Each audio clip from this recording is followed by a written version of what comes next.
Welcome to this interview series of concept school. ये interview series start करने के पीछे हमारा रीजन ये है कि जब मैं स्टूडेंट था या एज अ एंटरप्रेन्योर इस फील्ड में शुरू होना चाहता था, तो मैं ये जरूर चाहता था कि मैं किसी ऐसे एक्सपर्ट के साथ बात करूं जिन्होंने काफी साल इस फील्ड में बिताए हैं। एट द सेम टाइम उन्होंने एक सक्सेसफुल बिजनेस खड़ा किया है। तो ये मैं चाहता हूँ कि उनका एक्सपीरियंस और उनके सजेशंस हमारे काम में आए और मिनिमम एफर्ट के साथ हम अपना करियर स्टार्ट कर पाए। सेकेंड थिंग ये कि लॉकडाउन की बहुत सारी चीजें हमें पता है कि बुरी है, but at the same time कुछ चीजें अच्छी है जिस वजह से हम इन एक्सपर्ट के साथ बात कर सकते हैं, उनके साथ डिस्कशन कर सकते हैं और इन चीजों का हम फायदा उठा सकते हैं। तो ऐसे ही एक एक्सपर्ट के साथ हम बात करने वाले हैं, मिस्टर नरेंद्र माथुरकर सर। इनका अगर इंट्रोडक्शन देने जाऊँ तो आई गेस 10 मिनट भी कम है, बट इन शॉर्ट में बताने जाऊँ तो इन्होंने 1985 में वीएनआईटी से पास आउट किया है। इनका 35 ईयर्स ऑफ इंडस्ट्रियल एक्सपीरियंस है। इनका काफी फील्ड में काम चल रहा है, जैसे metallurgy, computer hardware and software and electronics. इन्होंने खुद के कंपनी की शुरुआत जिसका नाम है एन सिस्टम्स एंड इंजीनियर्स, ये 1998 में शुरू की। और ये one of the major company है इंडिया में जो डिजाइनर एंड सप्लायर है in instrumentation for explosives. So चलिए डायरेक्टली उनसे ही बात करते हैं। Welcome sir. सर हमारा पहले thank you. Yes sir. Sir हमारा पहला क्वेश्चन ये है कि आपने आपकी शुरुआत कैसे की, या आपको कैसे पता पड़ा कि यही मेरा पैशन है, इसी फील्ड में मुझे मेरा करियर बनाना, ये आपको कैसे पता पड़ा sir? Okay. Thanks for starting this new series, or to gain some experience from the already one who has in this field. मैं मेरी शुरुआत करने जाऊं तो मुझे लगता है कि काफी पीछे जाना पड़ेगा। जब मैं 5वीं या 6वीं में था, मुझे याद है कि पिताजी मुझे एक जगह लेके गए थे जहाँ गणेश जी का कुछ ऐसे डेकोरेशन वगैरह किया था और कुछ हल्का बहुत ऑटोमेशन था। तो उसी समय मैंने तय कर लिया कि मुझे तो यही करना है, और उसी समय लगभग तय हो गया था कि मुझे इंजीनियरिंग ही करना है। और फॉर्चुनेटली सब पढ़ाई वढ़ाई ठीक थी, तो इंजीनियरिंग में गए, इंजीनियरिंग कर लिया। उसके बाद उस दरमियान मुझे लगा कि नौकरी के प्रति ऐसा बहुत लगाव नहीं था, तो मुझे लगा कि अच्छा। अपना खुद का ही कुछ एक शुरू करना चाहिए। एक ऐसा माइंड में था कि कुछ नया करना है, कुछ इनोवेटिव करना है, which can be useful to ourselves, country as a whole। तो कुछ अलग से ऐसे करना चाहता था, तो इंजीनियरिंग में रुचाव था ही। तो इंजीनियरिंग के बाद फिर ऐसे पता लगा कि हम अपने ही बल पर अगर करने जाए तो काफी कुछ लगता है बिजनेस करने के लिए, जिसका शायद मेरी मन की तैयारी नहीं थी, या मेरे पास उतने इनपुट्स नहीं थे कि कैसे किया जाए करके। तो फिर हमने ये सोचा कि एक नेक्स्ट ऑप्शन था कि किसी कंपनी में ज्वाइन हो जाए। लेकिन उस समय भी मेरा यही हुआ करता था कि कंपनी भी ज्वाइन करे, लेकिन मैं अपने बलबूते पर या मेरे इससे कुछ अगर कंट्रीब्यूट कर सकूं कंपनी में तो ज्यादा अच्छा है। तो मैंने मेरी पहली कंपनी थी पैरामाउंट सेंट्री स्पन कास्टिंग, जो एक मेटलर्जिकल फर्म थी, और वहां पर डीसी ड्राइव उन्होंने कुछ इंपोर्ट किए थे इंग्लैंड से। सर कंट्रोल करके एक कंपनी थी, उनसे किए थे। और उनको फिर कुछ उसमें दिक्कतें आ रही थी, तो फिर मैंने वो कंपनी ज्वाइन किया। उनका वो इंस्टॉलेशन कमीशनिंग वगैरह करने की कोशिश किया, फिर वहां से भी एक्सपर्ट आए थे, उनके साथ एसोसिएटेड रहा। तो एक अच्छा टेक्निकल एक्सपीरियंस मिला, और हम लोगों ने फिर वो कमीशन किया। उसके बाद तो कोई ऐसा मेजर काम नहीं था उस समय उस कंपनी में। फिर मैंने स्विच ओवर किया to computer hardware and software. Computer उस समय एकदम नया नया था, मतलब लोगों को पता भी नहीं था कि कंप्यूटर होता क्या है सच। मुझे याद है सबसे पहला हम जो कंप्यूटर मैंने देखा था वो एक डीसीएम टैंडी करके था। अच्छा। और उसके लगभग 1 साल बाद आईबीएम पीसी आया। तो पीसी में काफी कुछ सॉफ्टवेयर ऐसे थे जो मतलब डीसीएम टैंडी या पुराने कंप्यूटर में काफी हद तक नहीं ही थे। तो नए ऑप्शंस के लिए बड़ा अच्छा लगा वो पीसी देख के। 6 महीने बाद पीसी एक्सटी आया। तो एक्सटी जो आया उसमें हार्ड ड्राइव एक एडिशनल थी, और वो हार्ड ड्राइव थी करीब 20 MB की। तो आज के जमाने में अगर देखा जाए तो 20 MB तो पेन ड्राइव में भी 20 MB कोई लेता नहीं है। हार्ड ड्राइव वो 20 MB की थी, लेकिन उस समय हम बहुत ही खुश हो गए थे कि ये मतलब रिवोल्यूशनरी कुछ तो आ गया है। उसके साथ सॉफ्टवेयर आया, फिर माइक्रोसॉफ्ट डॉस करके आता था, उस समय डिस्क ऑपरेटिंग सिस्टम हुआ करती थी। उसके बाद माइक्रोसॉफ्ट डॉस आया। तो करीब मैं 3 साल था उस फील्ड में। और कंप्यूटर के अलावा उस समय नागपुर में कुछ ऐसे 1-2 जगह थे जहाँ कुछ एनालिटिकल इंस्ट्रूमेंट्स या फिजिकल लेबोरेटरी में जो इंस्ट्रूमेंट्स लगते हैं, उस इंस्ट्रूमेंट्स में कभी कभी दिक्कतें आती थी। तो हम लोगों ने फिर उसको भी अटेंड करना शुरू किया। जो भी मिलता गया हम करते गए, ऐसे कोई बहुत ये नहीं था कि यही करेंगे करके। उसके बाद एक अपॉर्चुनिटी मुझे दिल्ली में मिली, जो उस समय भी मुझे अच्छी लगी। और मुझे ऐसा लगा कि पहले और एक एक्सपीरियंस ले लेता हूँ, फिर उसके बाद शुरू करेंगे अपना खुद का ऐसा। राइट। तो उसके बाद मैं दिल्ली मूव हुआ। वहाँ पर एक कंपनी थी हैथवे सिस्टम्स करके, जो बेसिकली पेरेंट कंपनी उनकी यूएस की थी, और यहाँ पर उनका इंडिया ऑपरेशन देखना था। अच्छा। उसके लिए हमने ज्वाइन किया। उनके कुछ प्रोडक्ट्स थे जो एनटीपीसी, पावर ग्रिड, ऐसे इलेक्ट्रिकल यूटिलिटीज में लगते थे, स्टेट इलेक्ट्रिसिटी बोर्ड्स इस में लगते थे। उसके सीक्वेंस ऑफ इवेंट रिकॉर्डर या डिस्टर्बेंस रिकॉर्डर, ऐसे इक्विपमेंट्स है जो बेसिकली सबस्टेशन कंट्रोल रूम में रहते हैं। And it's a very vital device to check the operation of substation, या कहीं कुछ अगर लाइन डाउन होती है तो पहले क्या हुआ, कहाँ से शुरू,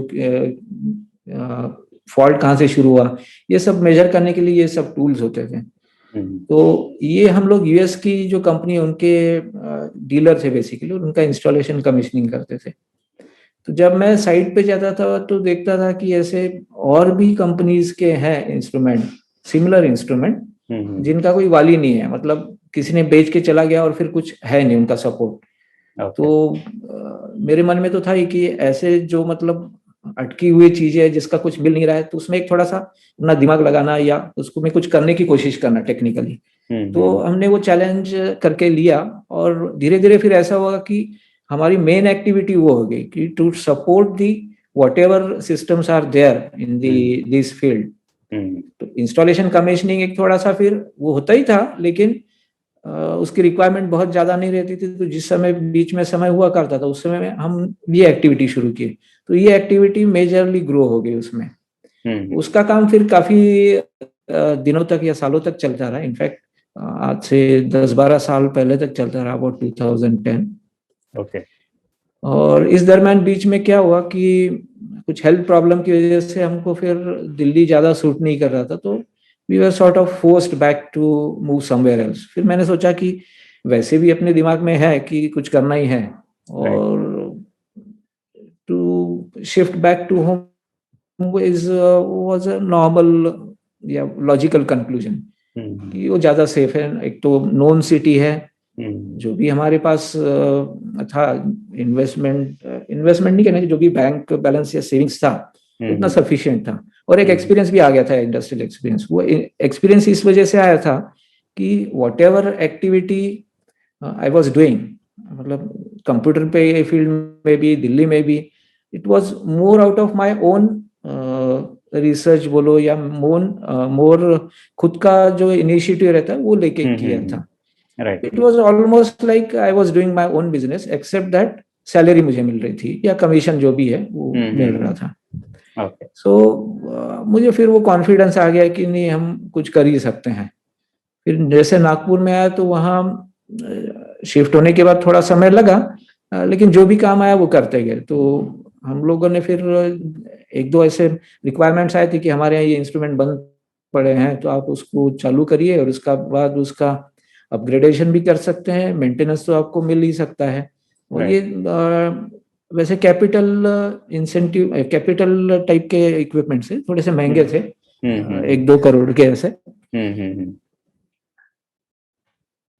तो हमने फिर वो काम शुरू किया यहाँ आने के बाद, और ठीक ठाक चल रहा था। लेकिन जो बिजनेस कहना चाहिए कि जैसे कुछ खुद का प्रोडक्ट डेवलप किया, ये खुद का नाम अगर बेसिस बनाना है, तो उसके लिए प्रोडक्शन या प्रोडक्ट बनाना ज्यादा अच्छा है, ये भी एक हमको लगा। तो लकीली क्या हुआ कि उस समय एक्सप्लोजिव की फील्ड या बेसिकली माइनिंग एक्टिविटी बढ़ रही थी। और माइनिंग में एक बहुत बड़ा रिक्वायरमेंट एक्सप्लोजिव्स का रहता है। तो एक्सक्लूसिव मैन्युफैक्चरर्स काफी बड़े पैमाने पे इन्वेस्टमेंट कर रहे थे, अपनी कैपेसिटी बढ़ा रहे थे।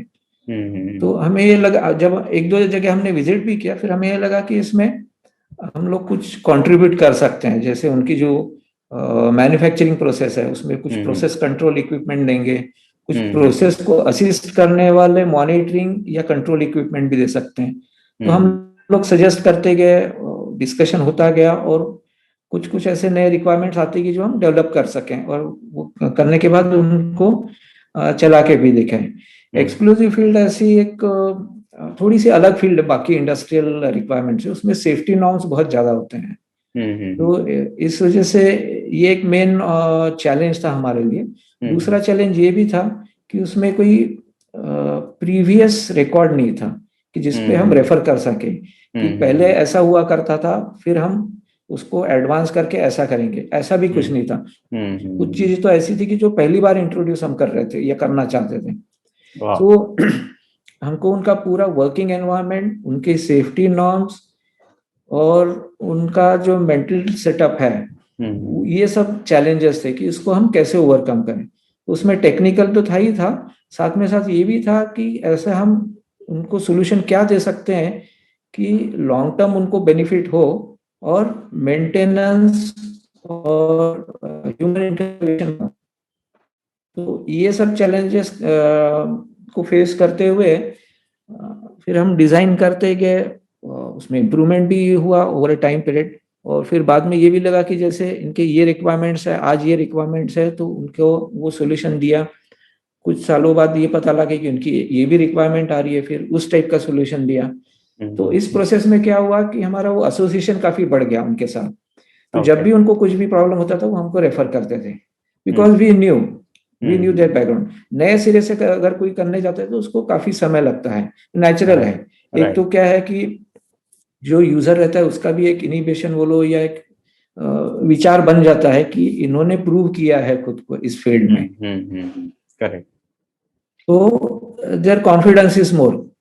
तो इस वजह से क्या होता है कि हम लोगों ने चूंकि हमारा नाम एस्टेब्लिश किया, हमने जो भी काम किया वो अर्नेस्टली ऑनेस्टली किया है, ये सब ट्रैक रिकॉर्ड देखते हुए फिर वो किसी और ऑप्शन में नहीं जाना चाहते। अगर कोई भी नया रिक्वायरमेंट आता है, हाँ इनको बुला लो, ये कर देंगे करके, इस टाइप से होता था।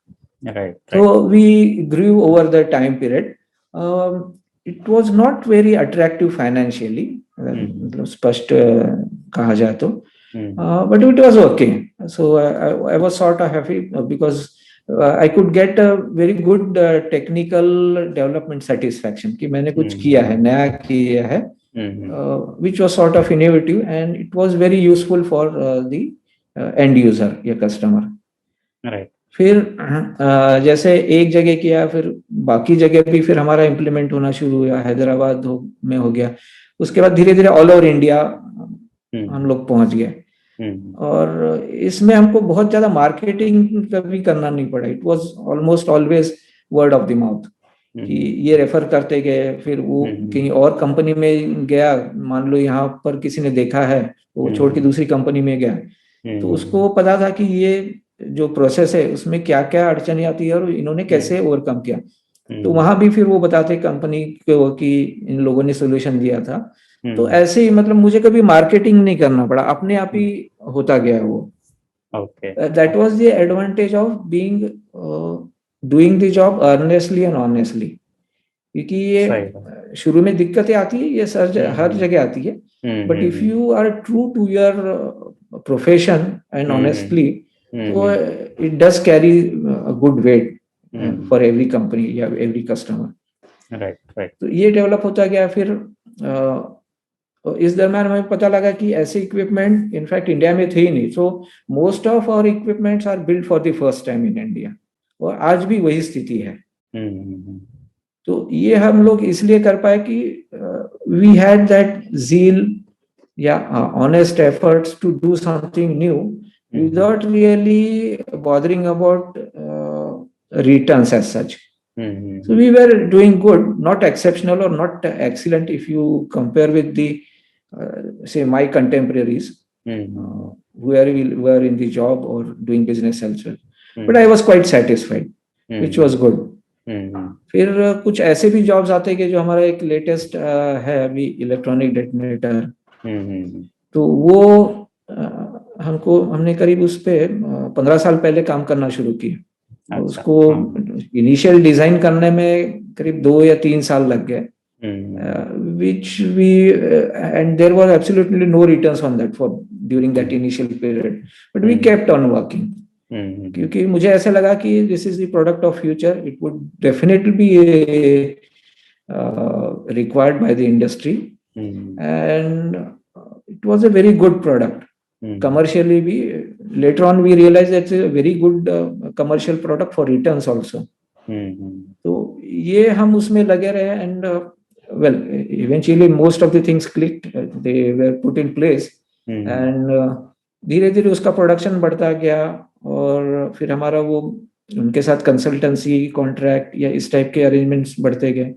We I would be thankful, वो जो हमारे कस्टमर भी थे वो भी अच्छे विचारों के थे, उनके साथ संबंध जुड़ गए, और ये जो उनका प्रोग्रेस उनके साथ मेरा भी होता गया। So as of now we are doing very well even commercially, if we compare with others also. But the main thing which gives me satisfaction is we have achieved something which is very new, not only in India but world over also. तो मुझे ये लगता है कि अगर आप मतलब पूरे दिल से और पूरे अपनी जो भी यथाशक्ति है वैसे लगा के अगर आप करते हैं, so there is definitely a light at the end of the tunnel. And business, yes, there are teething problems not only in technically but typically India में काफी कुछ hurdles आती है, but I am sure everybody can overcome. If a person like me can overcome, definitely everybody else can overcome, I think. So yeah, that's the short journey description.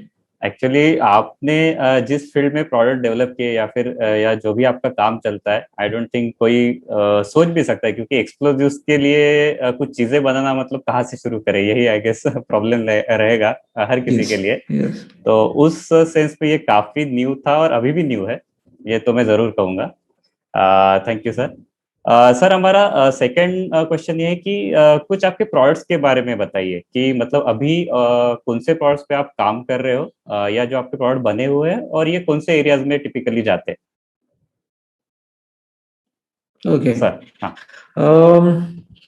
हमारे जो products है, चूंकि अभी ऑलमोस्ट हमारी major activity almost 95% is related to explosives. हमारे जितने भी products या सर्विसेज हैं ये सब इसी इंडस्ट्री में है। कुछ एक दो है जो बाहर की इंडस्ट्री में भी लगते हैं, लेकिन वो काफी कम है। वो ऐसे भी हुआ कि इसी की जो रिक्वायरमेंट है वो इतनी ज्यादा है कि हमारा मेजर वर्क अभी उसी में है, अभी भी है, पहले भी था। हाँ, तो टिपिकली जैसे जो एक्सप्लोजिव्स रहते हैं उसको क्वालिफाई करने के जो नॉर्म्स हैं या उसको टेस्ट करने के जो नॉर्म्स है, उसके लिए जो इक्विपमेंट्स लगते हैं वो हम बनाते हैं।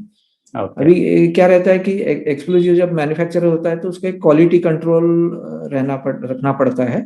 उसका एक लेट्स से फॉर एग्जांपल मैं जो बताता हूँ कि वेलोसिटी ऑफ डेटोनेशन एक मेजर फैक्टर रहता है कि टू जज how good is the explosive.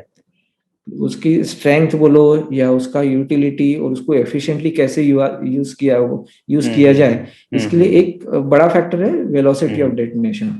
तो ये एक यूनिट है जो हमने बनाया है, और इनफैक्ट ये सबसे पहला यूनिट मैंने 1988 में बनाया था। उस समय मैं जस्ट एक कोई कंपनी के साथ जैसे कंप्यूटर कंसल्टेंट सिस्टम्स उनके साथ काम कर रहा था, तो उनके पास ही एक रिक्वायरमेंट आया था एक्सप्लोजिव से, तो वो एक यूनिट बनाया था और वो काफी साल तक चला। हालांकि वो एकदम प्रोटोटाइप था, जैसे लकड़ी के बॉक्स वगैरह में बनाया था, लेकिन वो काफी ऑलमोस्ट 3-4 साल चला। मतलब मुझे भी आश्चर्य हो इतना साल कैसे चला।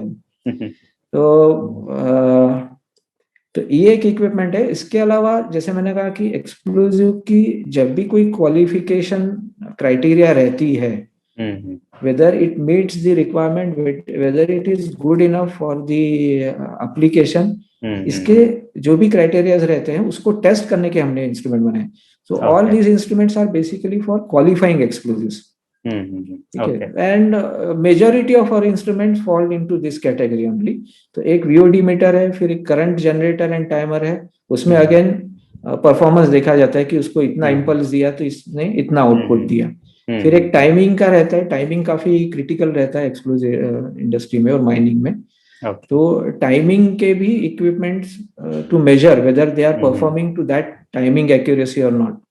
तो इसमें जैसे digital current generator and timer आता है और डिले टाइमर्स आते हैं, ये सब इंस्ट्रूमेंट्स हमने बनाए हैं। तो ये टिपिकली एक्सप्लोजिव इंडस्ट्री में लगने वाले हैं। और आज की डेट में हमारे कस्टमर ऑल ओवर इंडिया है। जैसे पेसो हो गया, जो चीफ कंट्रोलर ऑफ एक्सप्लोजिव्स है, ये गवर्नमेंट अथॉरिटी है। फिर CMPDIL है, कोल इंडिया है, कोल एंड माइनिंग रिसर्च है। इन सारे जगह हमने दिए हैं, इंक्लूडिंग ऑल एक्सप्लोजिव मैन्युफैक्चरर्स। सो सारी जगह ये जहां भी एक्सप्लोजिव से रिलेटेड कुछ भी एक्टिविटी होती है वहां ये लगते हैं और हम लोग देते हैं। Great great. Okay sir. Actually और एक मैं ऐड करना चाहूंगा, क्योंकि मैंने आपके साथ काम किया है तो मुझे पता है कि सर आप इसके लिए भी, मतलब जैसे किसी कंपनीज को अगर प्रोडक्ट भी डेवलप करना हो तो आप हेल्प करते हैं, मतलब इन डिजाइनिंग एंड सॉफ्टवेयर दोनों चीजों में, मतलब अलॉन्ग विथ एक्सप्लोजिव्स के लिए मुझे ये लगता है कि यस क्या हुआ है कि ओवर ए टाइम पीरियड जैसे टेक्निकल इवोल्यूशन आता गया, इलेक्ट्रॉनिक्स काफी बढ़ गया। इनफैक्ट इलेक्ट्रॉनिक्स एक ऐसी चीज है वो जो हर सेक्टर में पाई जाएगी। सिविल एप्लीकेशंस देख लीजिए आप, सिविल इंजीनियरिंग में, मैकेनिकल में जाते हैं, केमिकल में जाते हैं, मेटलर्जिकल में जाते हैं, सॉफ्टवेयर में तो है ही है, आईटी इंडस्ट्री में। तो हर इंजीनियरिंग ब्रांच में इलेक्ट्रॉनिक्स है। तो इलेक्ट्रॉनिक्स के काफी एप्लीकेशंस है, explosive just one of the lines. और इलेक्ट्रॉनिक्स के हेल्प से आप काफी जगह मतलब प्रोडक्ट बना सकते हैं to assist the other activities. इससे क्या हुआ कि जैसे हम लोग एक्सप्लोजिव के लिए हालांकि बना रहे थे, लेकिन बेसिक टेक्नोलॉजी तो इलेक्ट्रॉनिक्स ही थी। राइट। तो उससे एक आइडिया आ गया कि जो नई टेक्नोलॉजी इलेक्ट्रॉनिक्स में डेवलपमेंट हो रहे हैं, सेंसर्स में हो रहे हैं, कंट्रोलर्स में हो रहे हैं, एम्बेडेड सिस्टम्स में हो रहे हैं, सिस्टम ऑन चिप में हो रहे हैं, तो इसका हम काफी अच्छे से इंटीग्रेशन भी कर सकते हैं, what we call as multi disciplinary development. तो जैसे मुझे ध्यान में आया कि ये इलेक्ट्रॉनिक्स हम अलग सेक्टर में भी यूज कर सकते हैं। तो जब भी कोई ऐसा आता है कि कुछ ऐसे इस टाइप का बनाना है, तो I am more than happy to assist them. एक बहुत ज्यादा ऐसे कमर्शियल रिटर्न कभी उसमें रहा नहीं है, बिकॉज जो मेरी main activity it is going on very well, so I am not really looking for remuneration और money out of that activity.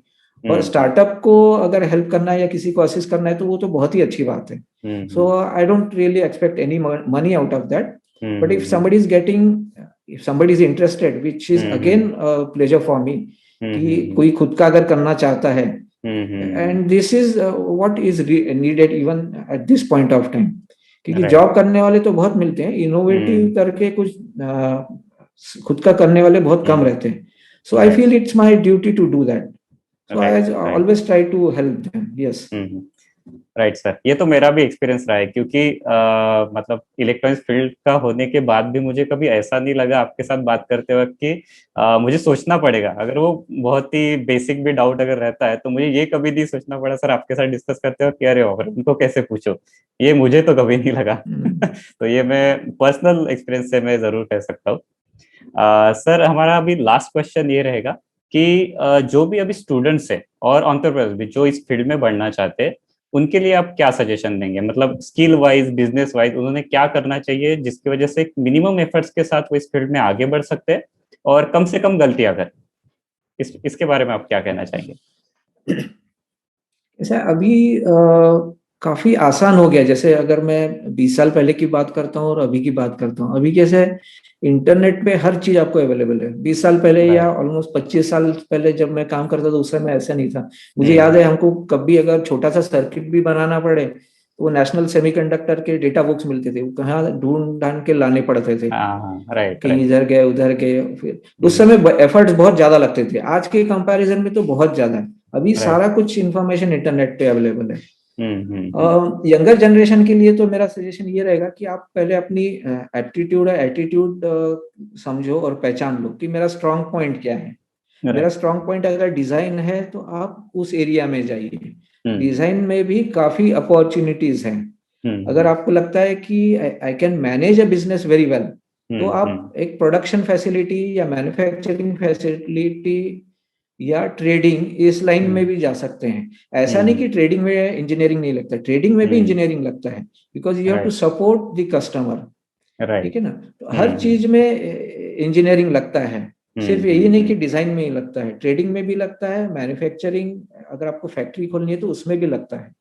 तो पहले आप अपनी जो स्ट्रॉन्ग पॉइंट्स है उसको आइडेंटिफाई कीजिए कि मुझे, जैसे काफी लोग आउटगोइंग रहते हैं, मार्केटिंग में दे डू वेरी वेल, तो ये लोग बिजनेस में जैसे ट्रेडिंग में या कंसल्टेंसी तो नहीं कहना चाहिए, लेकिन ट्रेडिंग में अच्छे से आ सकते हैं, मैन्युफैक्चरिंग भी अच्छे से कर सकते हैं once they identify their line of product, ये लोग उस लाइन में जा सकते हैं।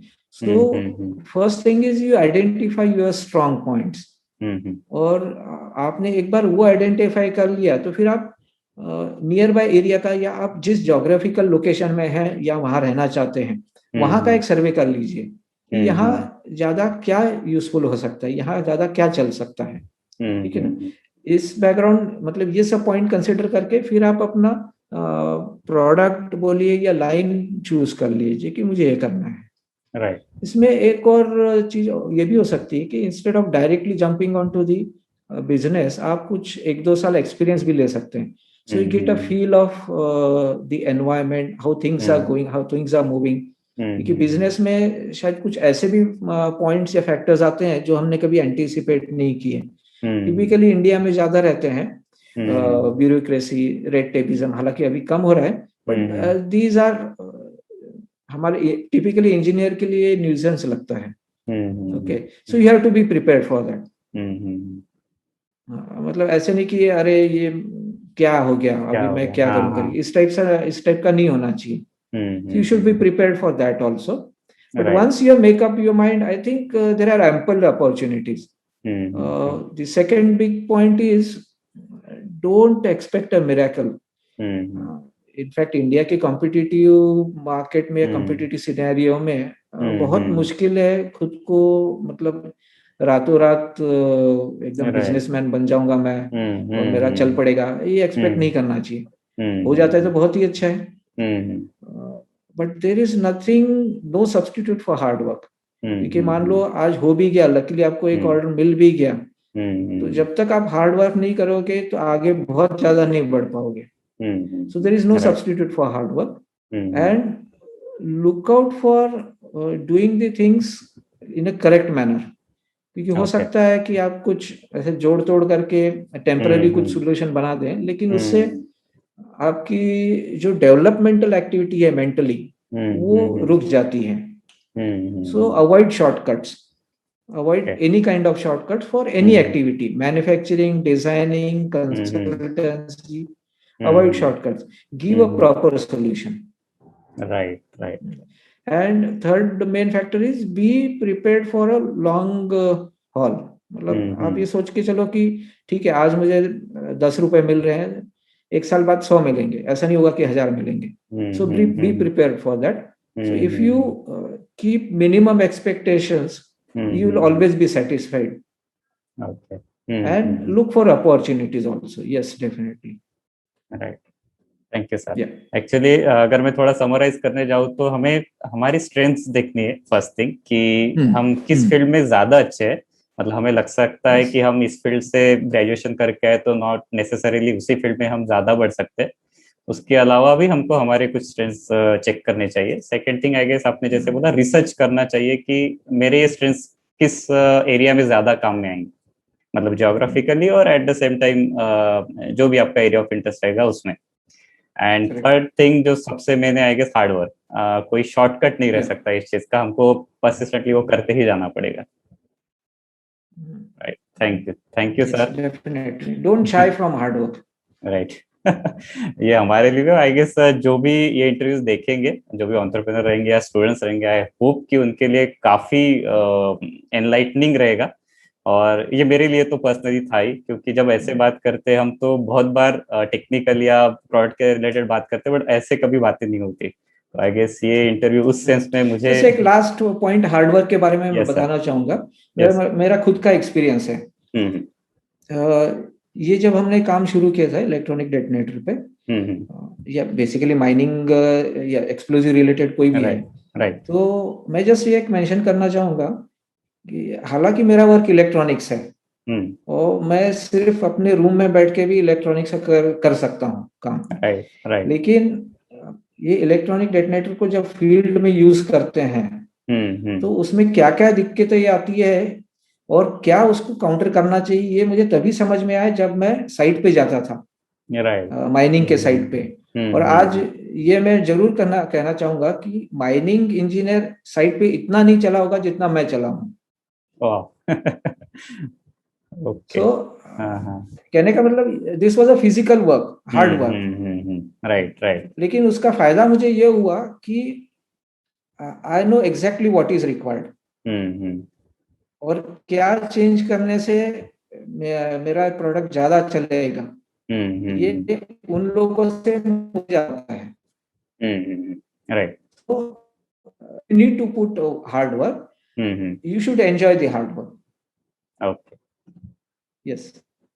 Thank you sir, thank you. आपके इनपुट्स काफी अच्छे थे, और आई गेस ये सारे लोगों के भी काम में आएंगे। और थैंक यू, आपने टाइम निकाल के ये इंटरव्यू में आए और हमारे क्वेश्चन सॉल्व किए। आई होप आपको भी उतना ही मजा आया होगा जितना मुझे आया। Definitely, thank definitely. और थैंक यू सर। मैं लास्ट में यही कहना चाहूंगा कि हाँ। Do well. आप हम्म। अपने पूरे तन मन धन से उसमें हम्म। जो भी मतलब जो भी ये स्टार्टअप या इस टाइप की एक्टिविटी करना चाहते हैं खुद के बेसिस पे, I right. Wish all of them very good luck. Thank you.